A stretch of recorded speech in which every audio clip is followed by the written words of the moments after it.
3 o'clock. All right, hello, Bronies.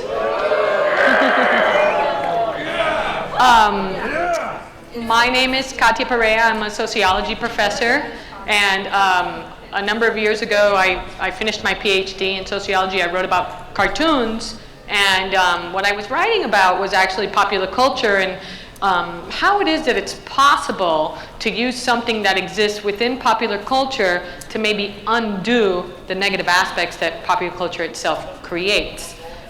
So I think that cartoons is a medium that is exceptional to this potential because you can do anything in a cartoon, you know, like Alice in Wonderland, the little doorknob can speak, or a pony can have emotional interactions, and a bunny rabbit can dress up as a ballerina, you know, so the idea that phantasmagoria can exist within this medium makes it what I thought was more capable to transgress the norms that actually exist. And so here I was, and I defended my dissertation, and they're like, oh, that's very interesting, as the medium. And then the following year, I find out about the Brony community. And I felt like y'all came into existence immediately after I had tried to prove that something could happen, in essence, proving what it was that I had just tried to defend. So I was like, who are these people? I have to find out who they are. And so every year I kind of keep coming back here, and I'm so, you know, it just like warms my heart actually to see this community continue to grow. More and more young people keep coming here. There's more kids than there were last year than from the year before, and that's amazing that, you know, we really are keeping this happening. So my talk, while it incorporates the Bronies, is really more about like the cartoon itself, which is why we're all here. We love the cartoon and all cartoons. So the title is called Playfully Transgressing Normative Codes, which is essentially saying these are the rules that society has established for what is supposed to be normal, and how is it that we can challenge them but without being like bossy about it. So first you sort of say like, well, what is a girl cartoon? We don't say like, what is a girl? Because that's a different presentation that would probably take days to talk about. So cartoon, the way I use cartoon is somewhat to talk about it as a television program itself. I don't talk about anime or even movies. It's a little bit more artsy. This is what we would call lowbrow popular culture entertainment. And so it's a girl cartoon if the lead character is a girl. And she's under 12 years old. And I'll talk more about that later. So again, because cartoons are this phantasmagoric, suspended disbelief, which means we allow ourselves to believe something when it isn't true. Like when we know it's actors, we know it's drawn and animated, but we still believe in it. So because of suspended disbelief, the girl can be anything. She could be an anthropomorphized animal or a toaster, because we don't know if the brave little toaster is a boy or a girl. So it could be anything. So a little history on cartoons themselves is that they started in the theaters, and when they started in the theaters, art critics and scholars looked at them as this art form which takes fragmentation and disintegration into the laws of form, making clear how constructed not only it, the cartoon is, but also the social world, ripe for transformation. So what this means is that all that crazy, wacky stuff that happens in cartoons reminds us of how crazy the world really is. And so this perception of craziness is something about the world, is something that we create socially. And so what it lets us know is that because we create it, it also means that we're the ones who can change it. So as theater mass media, cartoons had somewhat a wide impact because so many people could consume it. And so in that way, it was challenging these elite ideas of art being private. Because up until then, art had been somewhat, you had to go see a painting or you went to a museum. So it opened up the doors to like mass consumption. It was for everyone, adult, children, rich and poor. And so this was pretty fundamental in creating media product consumption. So one of the things to sort of notice is how it took a shift. So I picked Disney, who's the master, and so the early Disney, the early Mickey Mouse, this is Steamboat Willie, I'm sure most of you have seen it, had this expositional, even scientific function. It was like dreamlike avant-garde expressionism. Right there, he's like playing the xylophone on a cow's mouth. You know, like, oh, cartoons can do anything. But then what happened when Disney had their first feature film, which was Snow White, which was a huge, overwhelming success, it was realistically drawn. I mean, you know, how realistic is it to have your little animals come around and talk to you like that? But in the sense that it wasn't so wacky. It was like, oh, let's draw it a little bit more realistic. And so as Disney became more tame, essentially, it turned cartoons into what would be called more of a respectable medium.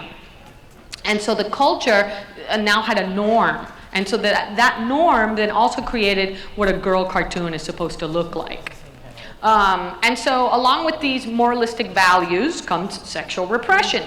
Snow White, the form of Snow White being naturalistic, brought this gender normative coding to the cartoon form, which meant that the moral portrayal was imposed upon now these cartoons. So Disney's female characters had now like sexual repression to go with them. So cartoons quickly went from being this wacky thing that could challenge social norms to actually being this thing that was being used to reinforce them. And so these constructed boundaries aren't really challenged until much, much later. And one of the good examples of this is like the decency codes started in the 30s to say you weren't allowed to show cow udders anymore. So they started having dress. The cows, you'll notice that like Disney cows suddenly started wearing clothing to cover up those udders. And so Adventure Time, which is, you know, so much later, has this episode of it's called Storytelling, and it's making fun of this. He's like, don't be embarrassed about your udder. Show us, girl. Then of course you see it's this hideous mutation of an udder, because Adventure Time likes to make fun. Cover it up again. But it's a little bit of an inside joke for cartoons because it got censored, the cow udders, which is ridiculous to begin with. So Disney ends up setting up what we call the master narrative. So the normative standards for animation industry gave other animators a norm to somewhat rebel against. And the lead rival to Disney was Warner Brothers. So the two leading dominant creators of cartoon culture are Disney and Warner Brothers, but neither of them had lead girls. So it was Disney's young, demure, domesticated damsels versus Warner Brothers' mature, sarcastic, sexy dames. In feminist theory, that's called the virgin whore duality of like, oh, women have to be this pure, soft thing. And if you're not, then you're just relegated to the category of whore. Women weren't allowed to really have this identity as a person. So in business practices, both Disney and Warner Brothers excluded women from like important art directors' position. And in the DVD for the movie of Snow White, you can see in the extras, there's this little clip that sort of shows you of like, oh, the making of the movie. And they put in the wanted ad from the newspaper of when they were getting the artist. And I don't even think they thought about it, but it specifically said men only for the artists that they were hiring. Like they specifically, you know, before laws said you couldn't discriminate, it was like, nope, we don't want any women working on this, only men need to apply. And they just put it in the movie, you know, for the extras. It didn't even occur to them that that might spark debate of some sort. So you can look it up when you go. So in this era of theatrical cartoons, there was a girl cartoon, and it was Little Lulu, and she was a huge hit. And she was the only girl lead at the time. So the creator is a woman, Marjorie, who's known as Marge, and she explained when she was asking, why do you have a little girl? And she said, oh, I wanted a girl because a girl could get away with more fresh stunts that in a small boy would seem boorish. That if a little boy was doing all the things she was doing, he would seem like a bully, but because it was a little girl, it was cute. So like the intention of using a girl character to somewhat be able to do these things. And Lulu was a huge success, and with everyone, men, boys, women, and girls, adults and children alike. And she was a girl cartoon, but it wasn't just for girls. So this myth that boys won't watch a girl cartoon wasn't based on actual girl cartoons, and it didn't start here. And so I made this little joke, like, what would we call the fans, little Louis? You know, would that be like the Brony version of it? So television comes into existence as a creation, And so cartoons somewhat moved from movies into TV. And so in the beginning, TV didn't even make cartoons because they were considered kind of expensive. The guys that make cartoons said that they showed up to work one day, the guys who make Tom and Jerry, and the bulldozer was literally bulldozing down the little, what they called the shack, where they would draw their cartoons. And they're like, what? And they're like, oh yeah, you're fired. And they found out on that day, they're like, ah. And this happened across all the movie companies. They were like, yep, no more cartoons, because now they're just going to TV. So in the beginning, TV was just basically recycling all these cartoons that had been in the movie theaters without making any new ones until Rough and Ready, that was made by Hanna-Barbera. Those are the guys that made that Tom and Jerry cartoon. And it was the first one, and they had figured out a way to somewhat make them cheap, which was called limited animation style. So you're relying on sound to express things instead of drawing it out. Like, oh look, it's a car accident, and then you hear, now you can see the car accident instead of actually happening, or running, and it's just their legs that are moving, or the same background keeps going by. So they found a way to make cartoons super cheap to produce, and so it was like, okay, well now we can have cartoons. And so if Disney was the leaders of theater cartoons, Hanna-Barbera was definitely the dominant leaders of television cartoons. They were, because they had developed this style, it was all then. But by 1992, which is when Turner purchased the entire Hanna-Barbera cartoon library, there had not even been a single girl lead up to that time. And so these aren't bad guys, they're animators, they're artists, they're cool nerds. So that someone asked them, like, hey, why haven't you had a girl lead? And they're like, oh, it never occurred to us. It wasn't by intention. So it's just somewhat this setting of like, well, if society somewhat guides us to not respect women or even girls, why would we consider it even valuable to make? And so just instinctually, we just sort of follow that direction. So what we're always trying to look at is, look, how do we challenge these things without being, didactic or finger wagging or accusatory, because they're certainly good guys. So that's a mistake. In the 1980s, Reagan comes into office, dun dun dun dun, and a lot of bad things happen. So one of the bad things that happened was that his FCC commissioner deregulates television, takes away laws of regulation. They don't consider it to be a public service. They're like, nope, it's a business, just like anything else. You can do whatever you want on it. And so because of that, they're like, well, then we don't have to have any more educational requirements for children.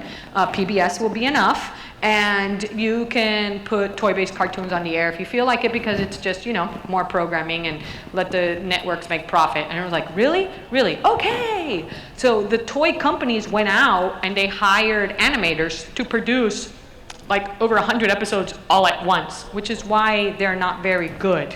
It's like, you'd have to make a few episodes like in a day. Like all at once you're making 150 He-Man, 150 My Little Pony, 200 Care Bear episodes. Like, well, it's gonna not turn out so good if you're just doing it all at once. And so they were sold syndicated across the country, which means it wasn't for a network. It wasn't a network show. It was more like each individual TV station purchased these shows. And so depending on where you lived, it's somewhat like what you saw or when you saw it, but that's what was happening in that era. So something very interesting happened was, because they were based on toys, the toy companies were divided with girl toys and boy toys. So as a result, it created girl cartoons and boy cartoons. Since the cartoons were based on the toys that were already in the gender binary, now that normative code of gender binary is translated and imposed upon cartoon. Little Lulu, what already existed, was never considered a girl cartoon. It was just a cartoon. But now, because these media products are being created in accordance to a consumption product that already exists, and it exists within the gender binary, that normative code is translated to the media product. Now we have the beginning of what we call girl cartoons. They didn't really exist prior to this. But so, they were horrible in many ways, or at least like very difficult to watch. And without a doubt, they had no interest, like, let's do something for girls. No, that's not the intention. The intention is like, let's make money by selling something to girls. So the idea of making a profit is really the directive here.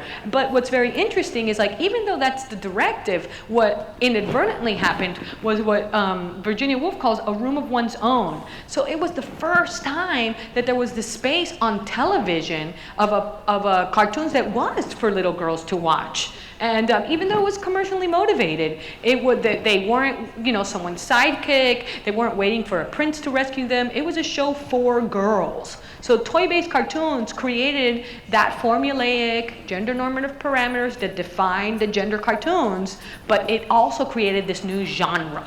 And so with it, a lot of things to somewhat talk about. So here's the sociological aspect. So as far as the cartoon theories go, television cartoon characters, the girl ones, were always in secondary roles, pretty much up until this point. Meaning they were always the partner to the lead boy or the male characters. They were like the helpers, oftentimes subordinates, and oftentimes they needed to be rescued. Like that was a lot of the plot lines. They were never the lead. And so despite the formulaic gender normative parameters, these 80s cartoon girls were able to represent an empowered girl popular culture product.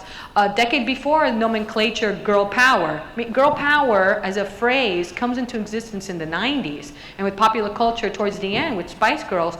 But really, it started in the 80s with this cartoon. It just wasn't really identified as such. But what we call girl power media, it had already been going on.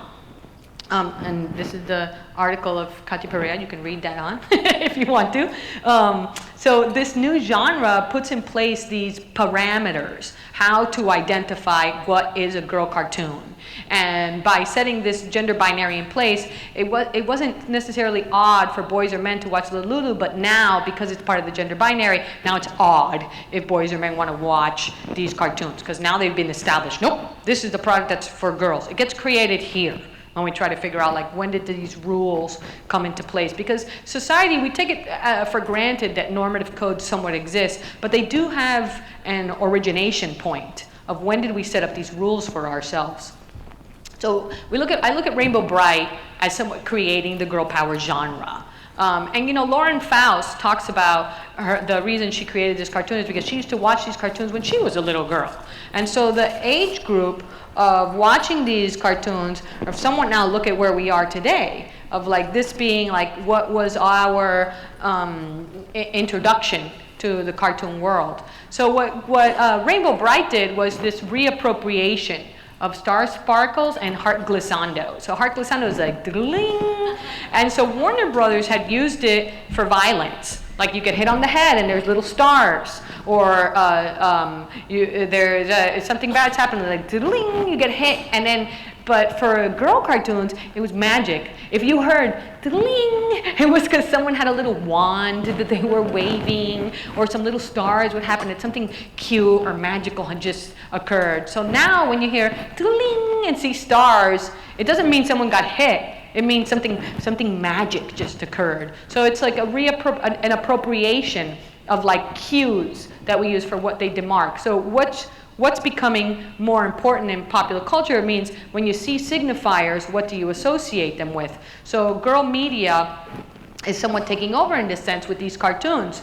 And so Rainbow Brite, the reason I call her a girl leader is because she's respected and she's resourceful, and she always has a bias for heroic action. Someone's in danger, she's like, oh, we've got to go rescue them. And she's not afraid, so she's a really good, like, powerful role model. So I always say, like, well, this is really the beginning of girl power. And she's cute, you know?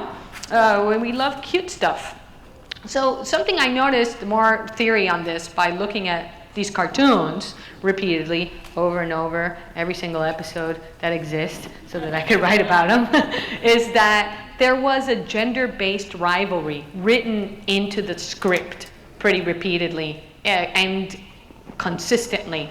And I called them, I was like, I've got to figure out what to call them. So I called them the misogyny boys and the feminine foils. And so the misogyny boys were boys that belittle the girl character with like gender-based comments. Like, oh, girls can't do that. Girls aren't so good at that. Or he reacts in disgust to things that are feminine, like, ugh, yuck, that's for girls. So there would be, if there was a boy, the boy would have these tendencies. And then whenever there was a lead girl in power, then there would be this secondary character who was a girl, who was essentially a mean girl. She was bossy, she was snobby, bratty.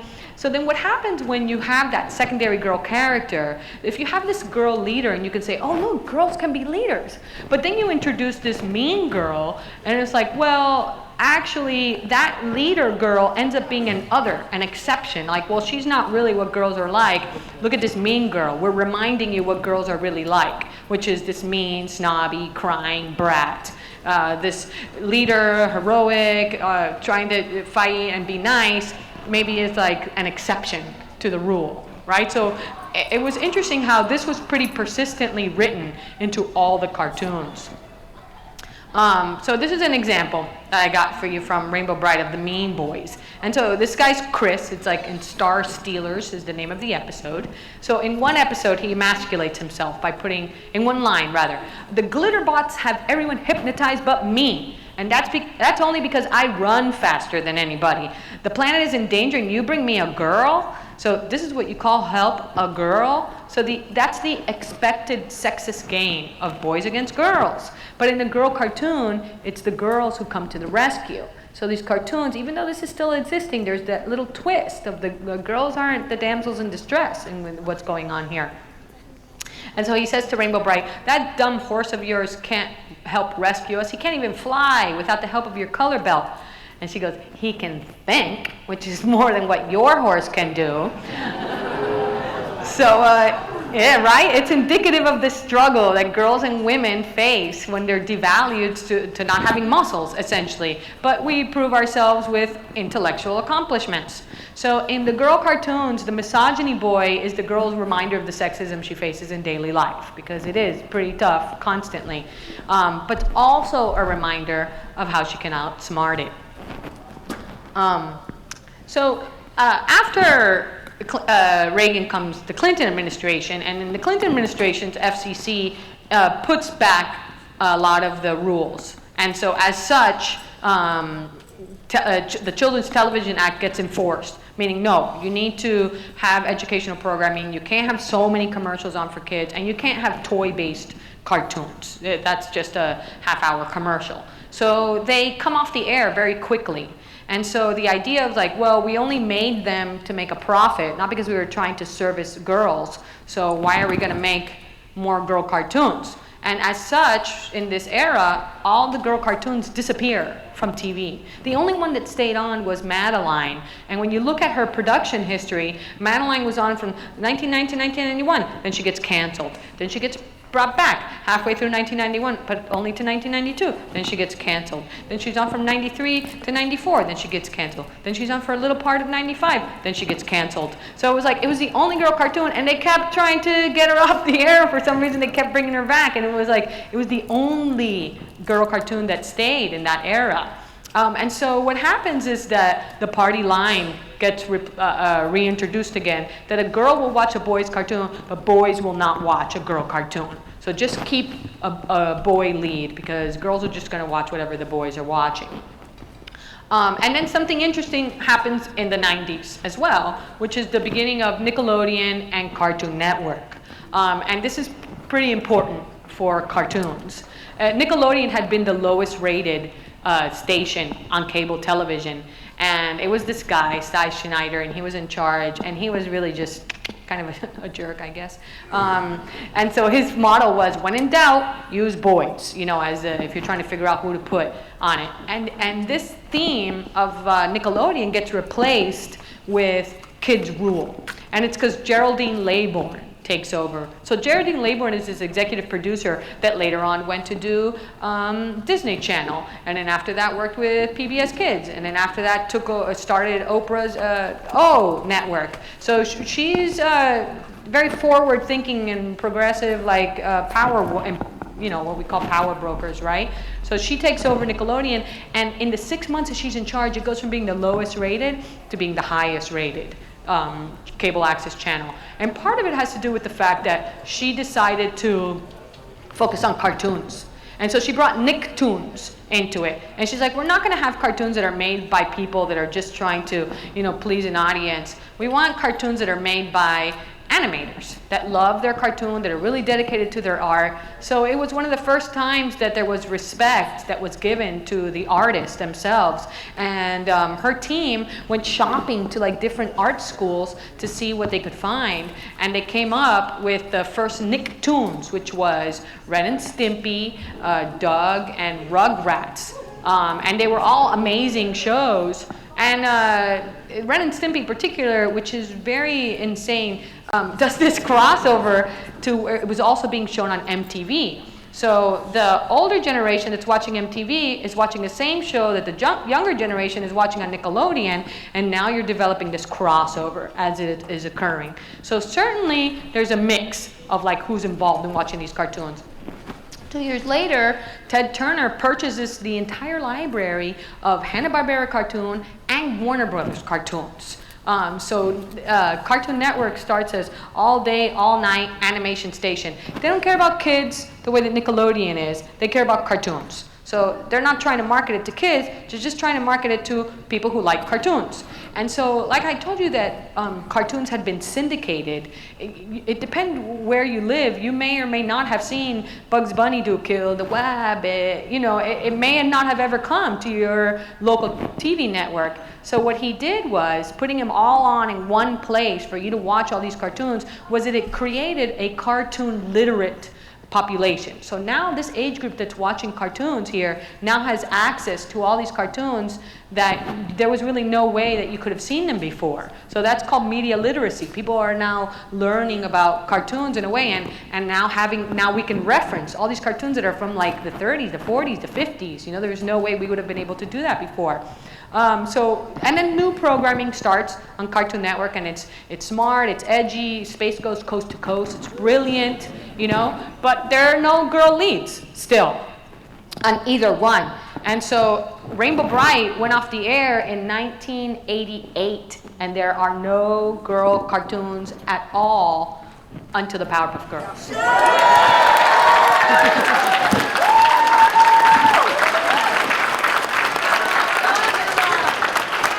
Which was an amazing cartoon. I mean, we were all shocked because Craig said this a couple times, like, oh, everybody thinks I was trying to make a girl cartoon because, you know, we needed it in the marketplace, but I was just trying to make a good program.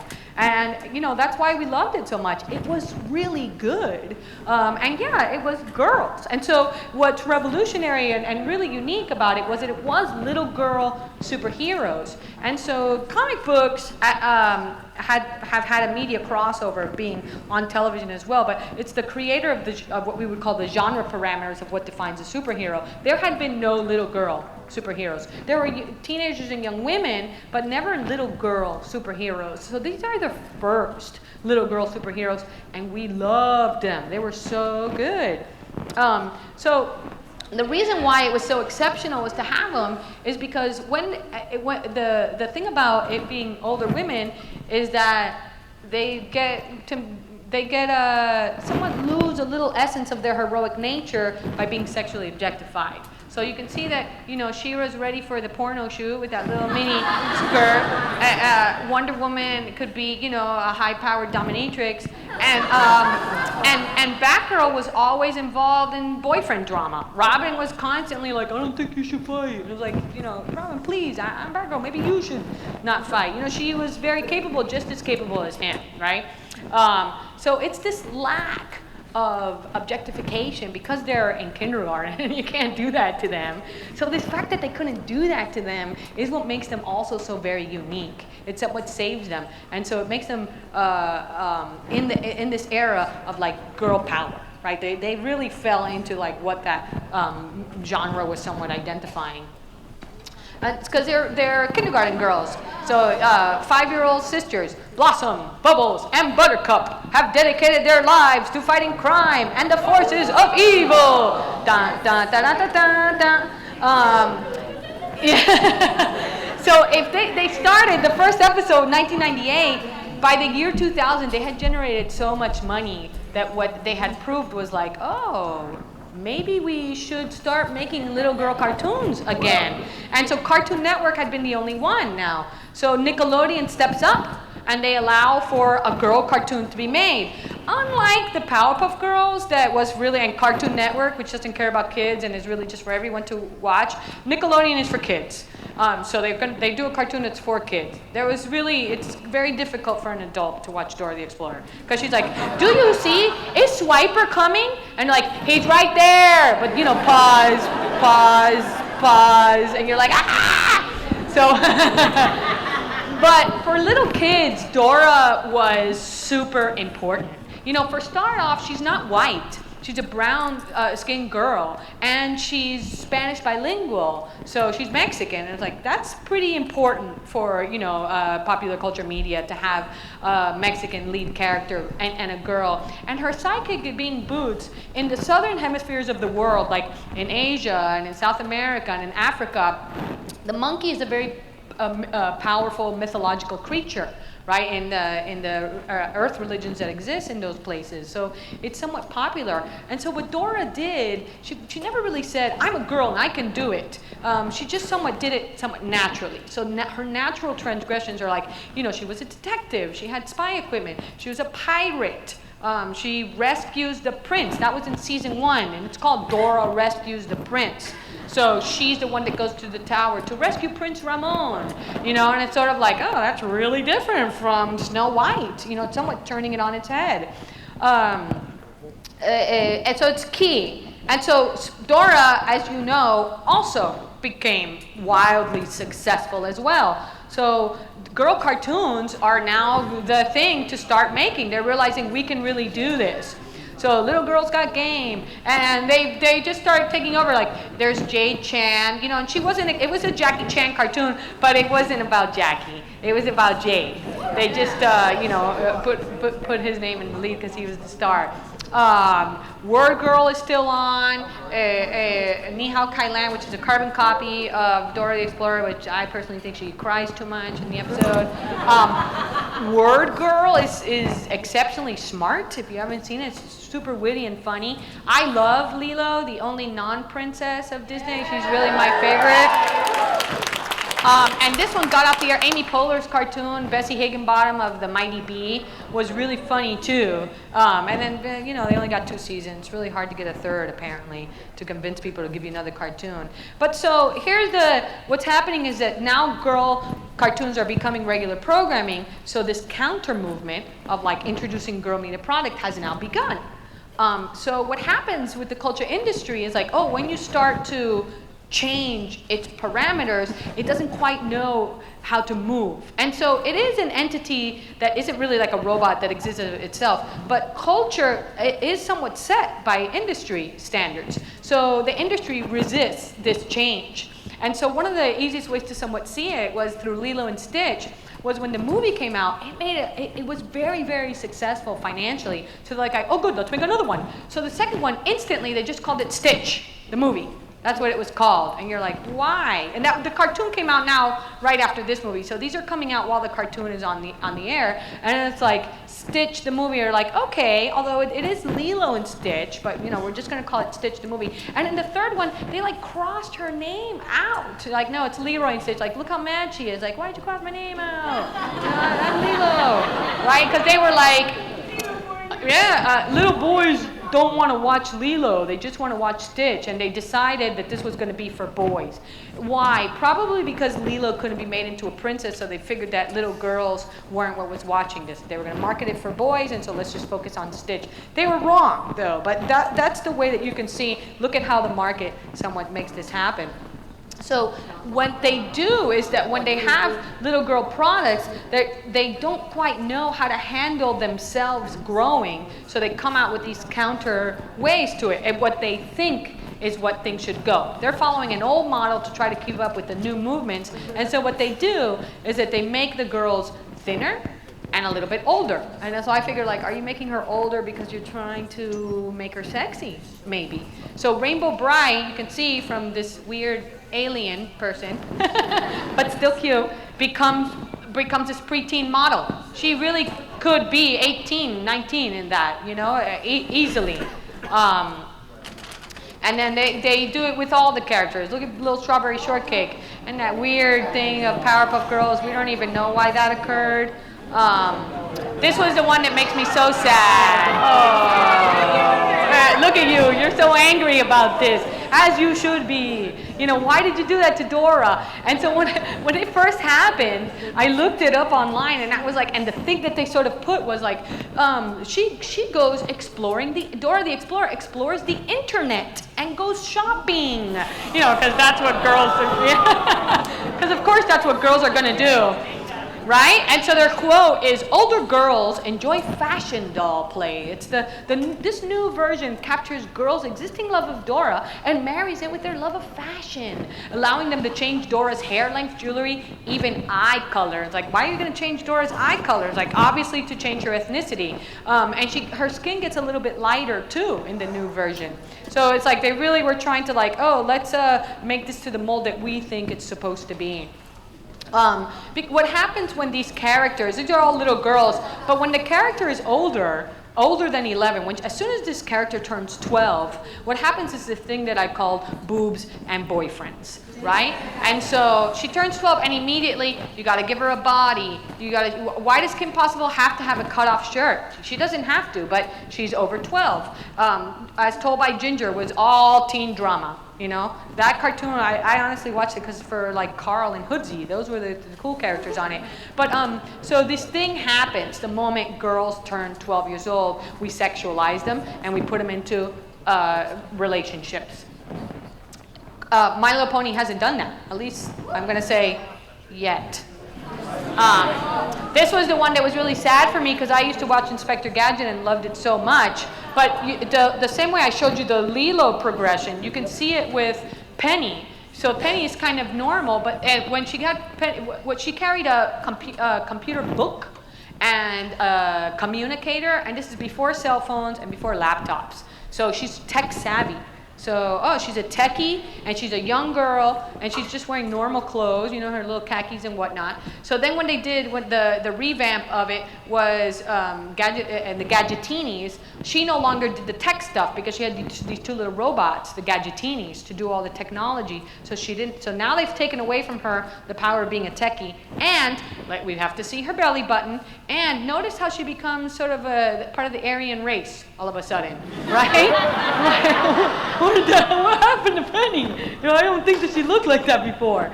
And then they, later on, they do the video project. Now she has boobs, right? Didn't take long. So if they put it out again, she's definitely going to have a boyfriend, or they're going to make her marry Gadget or some crazy stuff like that. It's going to go right. This one also caused a lot of problems. The official statement was, Merida exemplifies what it means to be a Disney princess. Her inner qualities, brave, passionate, and confident, remains the same, inspiring moms and daughters around the world, and I make the joke, to hate themselves and their bodies. Because you'll notice that it's really subtle, the change. Very, very subtle, very, very subtle. Notice she's carrying a bow and arrow. Here she's got a beautiful sash. Okay, she's got a little bit of curve. Here she's got more of a curve. She's showing a little bit of her neck. Now she's got to show just a little bit of the shoulder. So you've got to make you skinnier, and we have to make you sexier. And it's like, so the idea is like, why do you keep doing these things? So what we want to look at is what we call counterculture. And so what counterculture does is this direct reaction to these actions. So if the culture is imposing something upon you, what the counterculture doing is somewhat making things change. So we are the agents, and can we be, the agents of change against the culture industry, but also while actively being fans.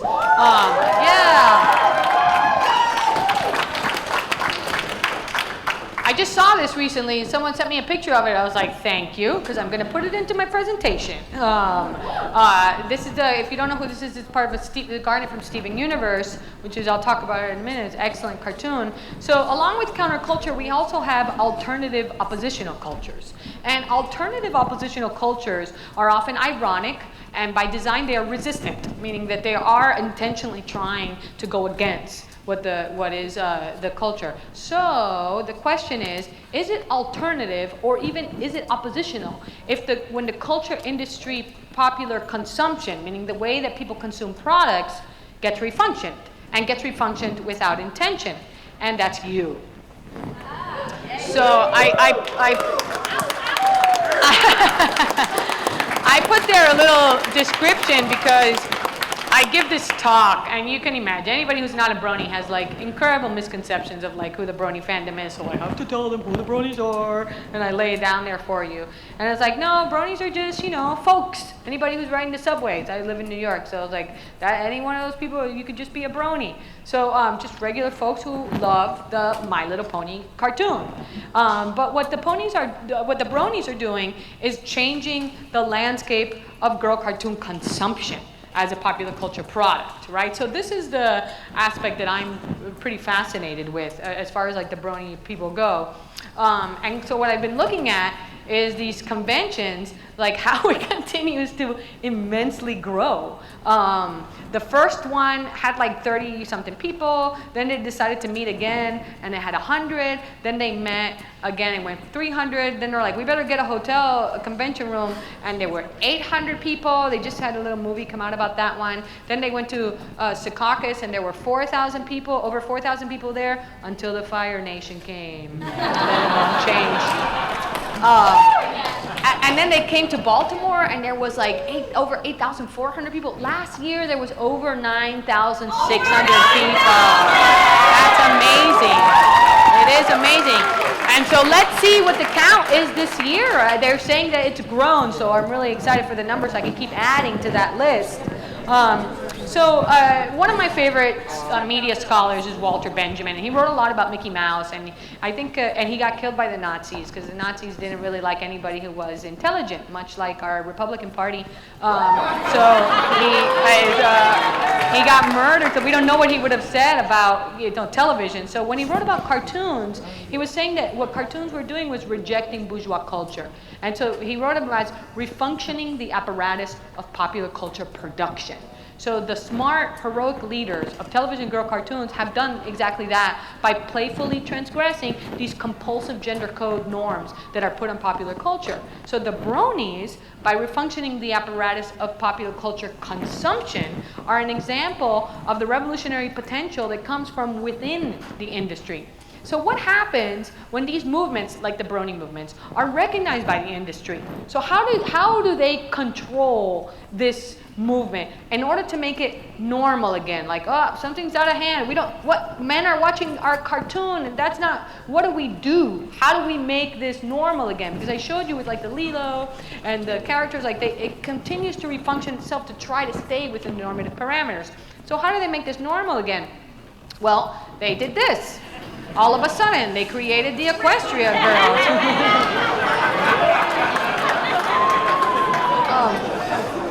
The hegemonic replicator appropriates the culture. And so they give them boobs and boyfriends. So as soon as she was a girl, she had to have a romantic. Twilight Sparkle doesn't have a romantic interest. It's in the Equestria Girls that she does. So formulaically, when the cartoon girls' bodies get sexualized, they're also placed into these heteronormative romantic relationships with boys.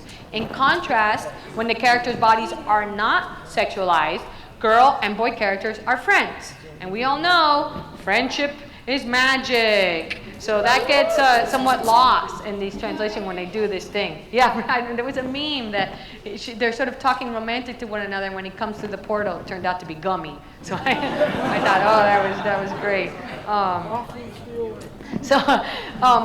Subculture groups, so like the Bronies, they create new social movements.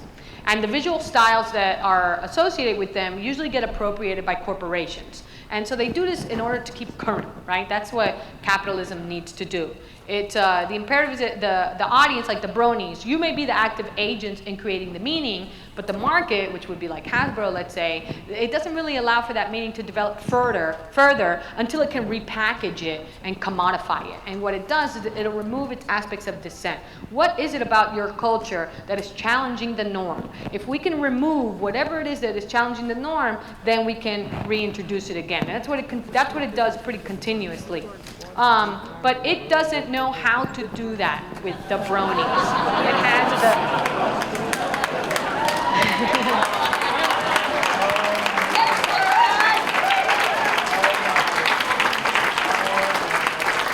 So for more than 5 years, the Brony culture continues to expand, continues to grow, and they have not figured out how to appropriate it and remove the aspects of dissent. It eludes them. And in fact, what's actually happening is that though it can be identified, meaning, okay, we know that this is who the Bronies are, the Bronies, without even trying, are completely revolutionary. So the revolutionary aspect is that friendship is magic, right? Instead of being repackaged by the industry, it's the reverse. It's the Bronies who are repackaging the media as opposed to the media repackaging the Bronies. There's something really, really exciting and really, really powerful happening within this community. And it's really unique and different from any other subculture groups that have resulted out of a cultural norm. Part of it is we don't really need to have signs like they put at Comic-Con. Cosplay does not mean consent. You really have to put that up all over Comic-Con because people are super inappropriate and even mean and a little bit nasty and doing trolling, just walking the halls. That doesn't happen here. There's something really beautiful, for lack of a better word, about the love that really permeates this community. It's really strong.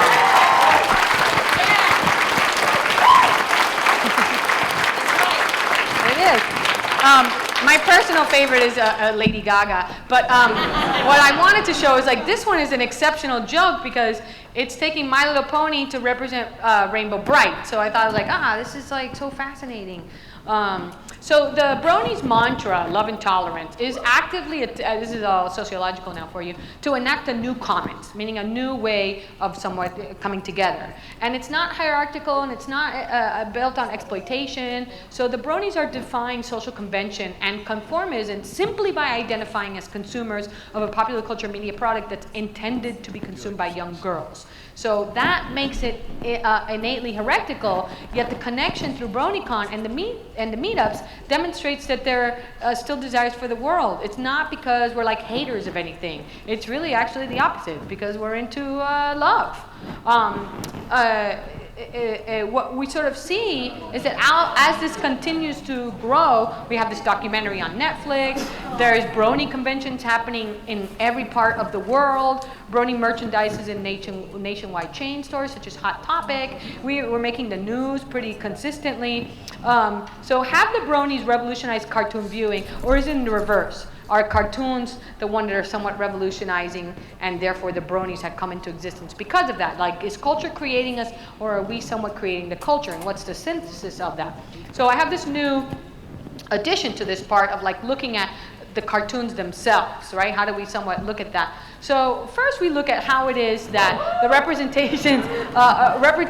representations of femininity somewhat have come into existence. And I looked at how it was at the Powerpuff Girls, and so we're the first girl cartoon that came back after the establishment of these gender binaries. Like a girl cartoons, not based on a pre-existing product, but girl cartoons for a girl cartoon's sake. Somewhat established this feminine triptych of the beauty, the brains, and the bronze. And so cartoons, even though Steven Universe, even though My Little Pony came out of the hub, Lauren Faust comes from Cartoon Network. So it's somewhat this tradition of this Cartoon Network feminine triptych of the beauty, the brains, and the brawn. And My Little Pony splits that identity into 6. So it would be the beauty, the bronze, and then this would be the brains, even though you have a question there. But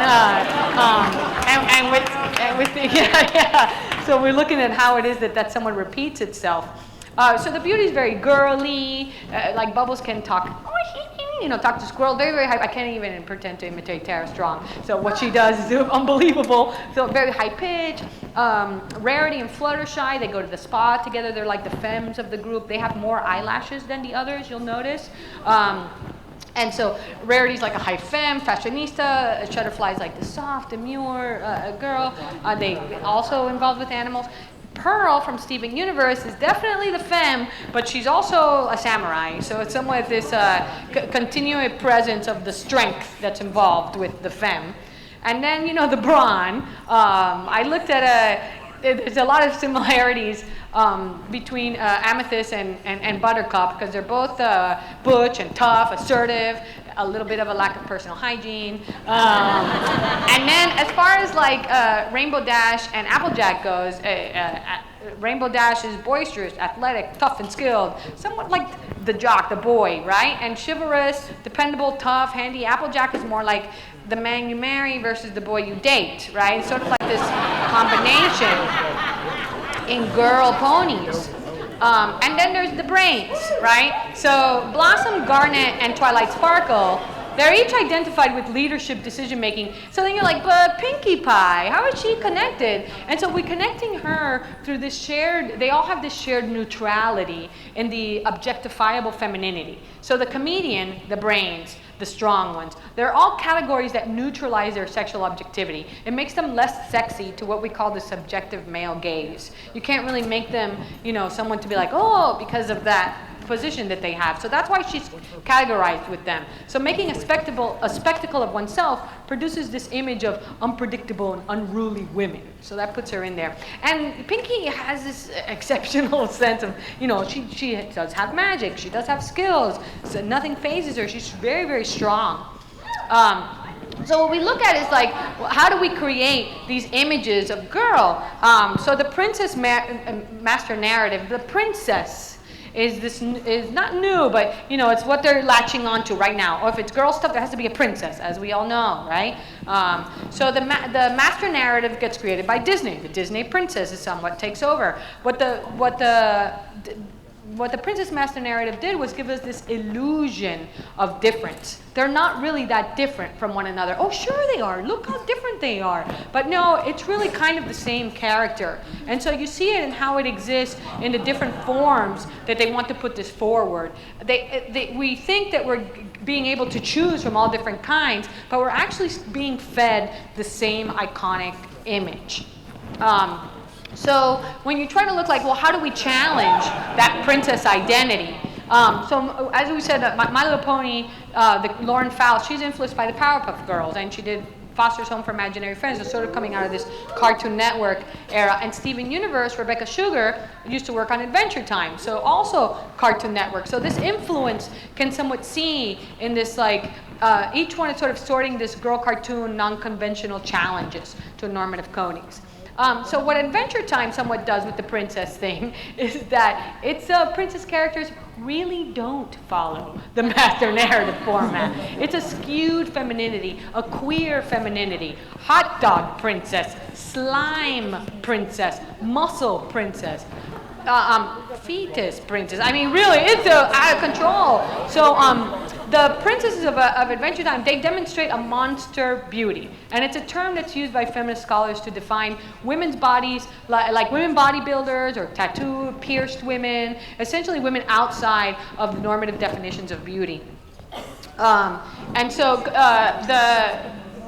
what we call here is like, this would be the playful transgression. There's no didactic pronouncement. There's no, girls can do anything a boy can do. Girls are just as strong. They're just somewhat showing you this different way. A princess can be anybody. They're just doing it. So monster beauty fabricates and executes an image that ultimately destabilizes this hegemony of beauty. So using beauty and glamour, like the princess, to undo the same designations, it seems like a paradox, but what these cartoons can in fact employ this pretty thing like a princess as the tool to dismantle what makes that princess. So just use a princess in somewhat a different form to undo what a princess is, right?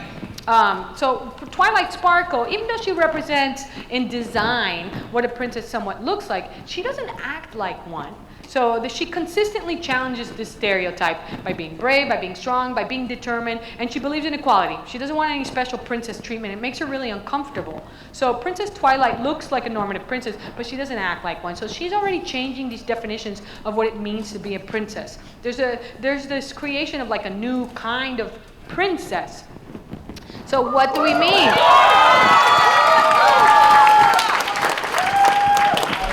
Who are you calling princess? So Legend of Korra is really breaking this mold, defining new girl cartoons.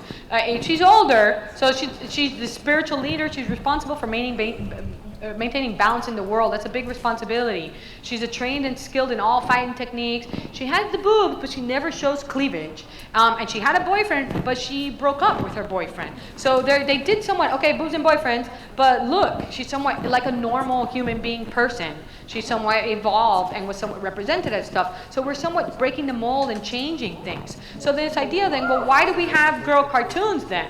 So Paul Dini, who worked on all these Justice League and Batman animated series, excellent cartoons, but not so much for gender. But he complained about this worrying trend he sees where he was talking about this meeting he had with the executives where they told him, the networks were like, we need boys, we need girls there too, but one step behind. Essentially telling them we just want them somewhat like as the sidekick or maybe as the secondary characters. We don't want them to be as smart as the boys. We don't want them to be as interesting as the boys, but we do need them to be there. Like he was specifically directed with these instructions when he was creating these cartoons. And then we see it like in popular culture movies all the time. This happens, like the Lego movie, which was really entertaining and funny, but the girl characters, there was only two. It was like Unikitty and Wildstyle. Wildstyle was pretty much obsessed with her relationship and really didn't have such good self-esteem. And then those were the two female characters we had in this movie. Meanwhile, she's like a mad creator, so why wasn't she just as powerful as any of the other boys? But we do see that change is happening. Yeah, Tina. And one of the ways we somewhat see it is like the way that we're using, that Bob's Burgers uses men to voice female characters. And usually we have had women voice male characters like Cassie Westlock, the Spike, and that's pretty much in the norm, but not in reverse, unless it was intended as a joke. So this is kind of creating these new things. I asked Lauren Bouchard at Comic-Con, like, oh, what are you doing? And he's like, well, you know, if you have an adult playing a child on cartoons, you might as well go ahead and have a man doing it. It's not that big of a deal. So I was looking at it, I was like, oh, that's interesting. What are these challenges? Jenji Kohan created a show called Orange is the New Black. And when she was interviewed, yeah, it's a great show. She was interviewed on NPR, and she said that Piper, who's the lead, was her Trojan horse. Meaning it's like she couldn't go into the studio and say, hey, I've got these great stories about these black and Latina women in jail. She said because nobody would buy them. She goes, but if you take this blonde, white girl next door type, then you can expand your world and tell all these other stories. It's somewhat like, let me put this thing in front so I can tell these other stories. So what we're seeing is that we have boy characters that are being used in order to tell the stories of like the girl characters, this Trojan horse. We're redefining the way that we're somewhat presenting these new cartoons. And so this Brony Revolution Now movement, which is what I'm calling you guys, it just creating change simply by watching what makes you happy. That was the bottom line. We're doing what makes us happy. It was like persisting with this lifestyle of love and tolerance. And you all talk to each other about what it is you're watching, and therefore somewhat creating these discussions to analyze it. And you're keeping BronyCon alive to have a place, pretty much, for people to come and somewhat talk to each other, and for the younger people to come. So you're doing something that's somewhat creating these massive changes, and we're doing it together.